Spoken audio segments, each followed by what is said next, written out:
Buenas tardes a todos. Un saludo para todos los directivos del instituto, especialmente para el maestro Jairo Parra. Maestro, míreme, gracias por invitarme. Estoy muy contento. Estoy muy contento, así es. Míreme.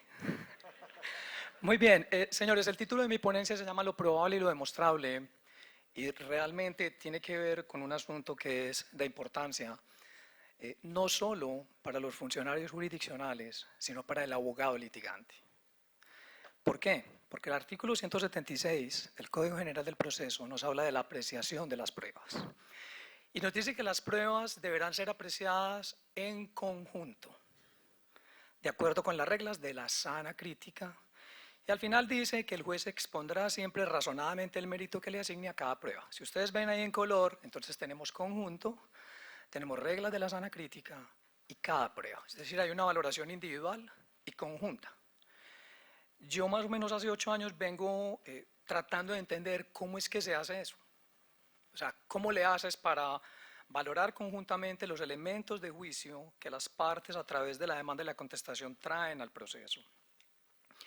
Es decir, y si las reglas de la sana crítica solamente deben ser tenidas en cuenta por el funcionario jurisdiccional, y no, el abogado tiene que tener en cuenta esas reglas de la sana crítica. ¿Por qué? Porque los recursos que usted presenta, normalmente usted los hace con base en la valoración que realizó el funcionario jurisdiccional. Los alegatos que usted va a presentar, usted debe advertirle al funcionario, oiga, acuérdese que son leyes universales del pensamiento las que usted tiene que considerar cuando usted valore de forma individual y de forma conjunta. Ahora, la valoración individual, ¿cuándo se hace? ¿Cómo se hace? Entonces, claro, el éxito del Código General del Proceso es la inmediación. ¿Por qué? Porque el funcionario jurisdiccional en la práctica de la prueba es donde realmente asigna eficacia, peso, soporte, mérito a cada uno de los medios de prueba. Y posteriormente, en el momento de la valoración, entonces agarra cada uno de los elementos de juicio, cada uno de los medios de prueba que han sido practicados y a través de patrones probatorios, que los vamos a exponer más adelante, puede valorar conjuntamente. Eso sí, teniendo en cuenta las reglas de la sana crítica. Esas reglas de la sana crítica sabemos que son reglas de la lógica, reglas de la experiencia y reglas de la ciencia. Las reglas de la lógica se traducen en 3 principios fundamentales que son leyes universales del pensamiento. Principio de identidad. Una cosa es una cosa y otra cosa es otra cosa. Cuando usted discute con su novia, lleva 10 minutos discutiendo, ella lo que hace es traer a colación un hecho de hace 20 años y le dice, ¿te acordabas que hace 20? No, ni, espérate. Una cosa es una cosa y otra cosa es otra cosa. No te me vas por las ramas. Entonces, irse por las ramas es violar de forma brutal el principio de identidad. Eso el abogado lo tiene que tener en cuenta cuando realiza el interrogatorio. ¿A quién? No importa. La parte, el tercero, el perito. Es más, cuando en la inspección judicial, ¿cierto?, con perito a bordo, en el acta debe dejar constancia de algo que el funcionario dice, pero que el funcionario no sabe que así es. Entonces, no, venga, un momentico. Señor funcionario, usted no sabe de resistencia de materiales. No diga en la inspección que usted nota que el concreto está podrido. Usted eso no sabe. Una cosa es una cosa y otra cosa es otra cosa. Luego en el principio de no contradicción, que también se llama principio de contradicción, que dice una cosa no puede ser y no ser al mismo tiempo. Tiene una conjunción que es una y. No es posible que tú digas que me amas y me seas infiel. Te estás contradiciendo. Y de allí se sigue el tercero excluido. Por tanto, o me quieres o no me quieres. Miren que el tercero excluido emplea una o, una disyunción, mientras que el principio de no contradicción emplea una y, una conjunción. Eso es fundamental. Eso es fundamental para que podamos entender esas reglas de la lógica. Luego vienen las reglas de la experiencia. Las reglas de la experiencia también son reglas de la lógica, son una implicación lógica. Y una implicación lógica tiene 2 palabritas que deben ser empleadas. Un sí y un entonces. Si te invito a salir, entonces te pones bonita. Y te invito a salir, por lo tanto, estás divina. Ahí está una regla de inferencia que nos la enseñó Aristóteles desde hace muchísimo tiempo. Se llama modus ponens. Si te invito a salir, entonces te pones divina. y estás muy feíta, por lo tanto, ni te llamé. Es decir, esa es otra regla de inferencia que se llama modus tollens. Entonces, pilas porque tenemos que saber construir las reglas de inferencia. ¿Quiénes? Los abogados litigantes. Y el funcionario también. Muy bien. Entonces, digamos que las reglas de la experiencia, que son reglas del sentido común, son implicaciones lógicas.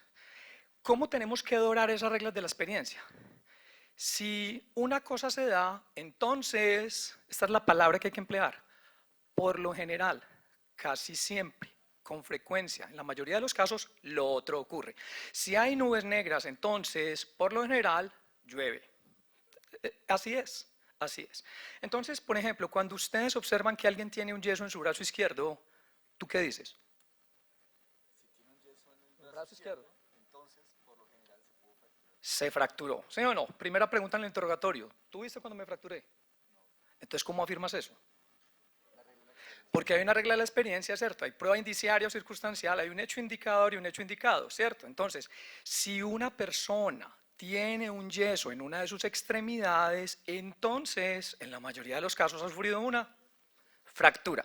Esa es la manera como se construyen las reglas de la experiencia. Entonces hay que tener mucho cuidado en cómo las construye el funcionario y usted tiene que estar muy atento como abogado, escuchando si él las está construyendo bien o no, y usted las suyas, construyalas bien también. Y luego vienen las reglas de la ciencia. Las reglas de la ciencia obedecen específicamente a lo que tiene que ver con la prueba científica. Recuerden que la prueba científica es una prueba de carácter matemático, estadístico, y de alguna manera hay mecanismos que permiten valorar la prueba científica. Uno de ellos es el teorema de Bayes, y el teorema de Bayes no es otra cosa que un dispositivo de la teoría de la probabilidad que le permite al funcionario jurisdiccional, partiendo de una prueba científica que emite un experto, que es numérica, que es matemática, entonces el funcionario ¿qué hace? Asigna una probabilidad subjetiva y el mecanismo, que es un mecanismo matemático, computa lo que hace el experto, lo que hace el funcionario y luego saca un resultado. Si ese resultado es mayor del 50%, se constituye en causa probable. Y si es causa probable, entonces el funcionario jurisdiccional deberá considerarla en el conjunto de los elementos de juicio. Muy bien, entonces sigamos adelante porque el punto de partida de la charla es este. Las cadenas de razonamiento, lo que ustedes ven allí son simplemente esquemas sintético-analíticos que nos permiten organizar nuestros pensamientos desde los medios de prueba hasta las hipótesis o conclusiones a las que llegamos. Voy a repetir eso. Una cadena de razonamiento es un dispositivo gráfico que nos permite organizar nuestros pensamientos desde los medios de prueba hasta las hipótesis que pretendemos, que llegamos o que planteamos. Y esas hipótesis normalmente son ¿qué? La pretensión del demandante versus la del demandado. Muy bien, entonces lo que estamos diciendo aquí es lo siguiente. Si ustedes miran en el ejemplo del yeso que acabo de poner, ahí ven tres bolitas. La primera es una negra, la de la mitad y la de arriba. La primera es el medio de prueba. La segunda es lo que dice el medio de prueba. Y la tercera es la hipótesis. En el caso del yeso, lo que tenemos es lo siguiente. En la primera hay un testigo, es decir, hay una prueba, un testimonio de una persona que dice que él observó que usted tenía un yeso en su brazo izquierdo. La segunda bolita nos dice que eso que el testigo afirma, dos cosas. Primero, puede ser cierto o puede no ser cierto. ¿Sí o no? ¿De qué depende que sea cierto o no sea cierto? De qué tan creíble sea ese testigo. Y qué tan creíble sea ese testigo tiene tres cosas que debemos indagar en las preguntas que hacemos en el interrogatorio. Si es honesto, si es objetivo y si tiene los lentes puestos, es decir, su sensibilidad observacional. Entonces, vamos hacia allá. Miren que tenemos allí un medio de prueba, lo que señala el medio de prueba puede ser cierto o no, y lo que está arriba es la hipótesis, ¿se cumple o no se cumple? En el caso del yeso que tenemos, yo digo que él tenía un yeso en el brazo izquierdo. Es cierto que tiene un yeso. Por tanto, ¿es probable que? ¿Es probable que? La fractura. Repitamos eso. Yo como testigo digo que yo observé que él tenía un yeso en su brazo izquierdo. Y es cierto que él tenía un yeso en su brazo izquierdo. Eso hace más probable el hecho de la fractura que el hecho de la no fractura. ¿Estamos de acuerdo en eso o no? Ahora, supónganse que yo digo, yo observé que él tenía un yeso en su brazo izquierdo. No es cierto que tenía un yeso en su brazo izquierdo. ¿Eso qué hace más probable? La no fractura. Ahí está, demandante, demandado. Lo estoy poniendo con el yeso porque es una manera como de verlo más claro. Entonces, por eso la charla se llama lo probable y lo demostrable. Ustedes saben que hay un requisito intrínseco que se llama la pertinencia. ¿Qué es la pertinencia? Un medio de prueba es pertinente si hace de la ocurrencia de un hecho de importancia algo más o menos probable de lo que sería si quitáramos el medio de prueba. Por tanto, ese testigo es pertinente respecto de la fractura, ¿sí o no? Claro, porque él afirma que vio que yo tenía un yeso en el brazo izquierdo, ¿sí o no? No vio la fractura, pero el yeso es prueba circunstancial o indiciaria ¿de qué? De la fractura. Por lo tanto, hace más probable la ocurrencia de la fractura que la no ocurrencia de la fractura. Eso es de suma importancia. Entonces, miren lo que estamos haciendo allí. Vamos a partir eso del yeso en varias rutas. La primera ruta a mano izquierda es lo que dice el testimonio de Miguel, dice abajo, y a mano izquierda dice, es cierto que Lupe tiene un yeso en su brazo. Pero más arriba miren que tenemos, ¿tuvo una lesión o no tuvo una lesión? Y miremos a mano derecha. Lo que dice el testimonio, yo vi que tenía un yeso en su brazo. Y miren que se abren dos caminos hacia arriba, ¿tuvo una lesión o no tuvo una lesión? O sea que son 4 rutas de razonamiento en las que tenemos que pensar con respecto a la fractura. ¿Por qué? Primera, yo observé que él tenía un yeso en su brazo izquierdo. Es cierto que tiene un yeso en su brazo izquierdo y por tanto es probable la fractura. Segunda, yo digo que observé que él tenía un yeso en su brazo izquierdo. Es cierto que tiene un yeso en su brazo izquierdo, pero se lo puso para hacerme creer que tenía una fractura. ¿Esa también es probable o no es probable? Exacto. La tercera, yo digo que observé que él tenía un yeso en su brazo izquierdo. Es cierto que él lo tiene, no es cierto que lo tiene, pero sin haberse dado cuenta, él sí tiene una pequeña fractura. Lo que pasa es que tiene un umbral del dolor muy alto y no se ha dado cuenta. ¿Esa también es probable o no? Y la última es la que ya sabemos. Yo observé que él tenía un yeso en su brazo izquierdo, no es cierto que lo tiene, por tanto no es probable la fractura. O sea que son 4 rutas de razonamiento las que tenemos que tener en cuenta ahí para poder establecer el ¿qué? El estándar de prueba de más allá de toda duda. Dadme al menos un resquicio de duda donde me pueda meter y tú, señor funcionario jurisdiccional, tendrás que decidir en favor del procesado. Pues por eso tiene que ser una duda razonable. Muy bien. Miremos ahí un poquito más la ampliación de eso que llamamos duda de todo lo que digan los medios de prueba. Ahí está. Del hecho de que una persona confiese, no se sigue que así hayan sido las cosas. ¿O sí? Dúdelo todo. Muy bien, entonces, ¿qué tenemos allí en esa cadenita de razonamiento? En rojo ustedes ven que la primera partecita se llama credibilidad y la segunda se llama pertinencia. Esas dos cositas son 2 aspectos estructurales de la prueba. Y allí es donde el abogado litigante tiene que empezar a atacar, ¿qué? La credibilidad, a impugnarla. ¿Cómo? Ya lo vamos a ver. Entonces, son 3 cositas las que tiene que atacar el abogado litigante. Y son 3 cositas las que tiene que preguntar también el funcionario. Es decir, no se pueden preguntar muchas bobadas, se tienen que preguntar cosas concretas en torno a la credibilidad. ¿Cuáles son? Esas 3. Veracidad, objetividad y sensibilidad observacional. La veracidad obedece a una regla de la experiencia que dice, si una persona dice que un hecho ha ocurrido, entonces, por lo general, es porque así lo cree. Porque si usted lo dice, pero no lo cree, ¿estaría qué? Mintiendo, ¿sí o no? Muy bien, entonces primera, veracidad. Segunda, si una persona dice que ha observado un hecho, entonces en la mayoría de los casos, o por lo general, es porque lo ha percibido por medio de sus sentidos. Esa es la objetividad, ¿sí o no? Y la tercera es, si una persona cree en la ocurrencia de un hecho que ha percibido por medio de sus sentidos, entonces en la mayoría de los casos lo ha percibido de forma correcta, condiciones de modo, tiempo y lugar. ¿La reconocen o no? Allí es donde tenemos que concentrar las preguntas. Por ejemplo, primera pregunta para cualquier testigo. Sírvase decirle al despacho sí o no ha dicho mentiras usted alguna vez en su vida.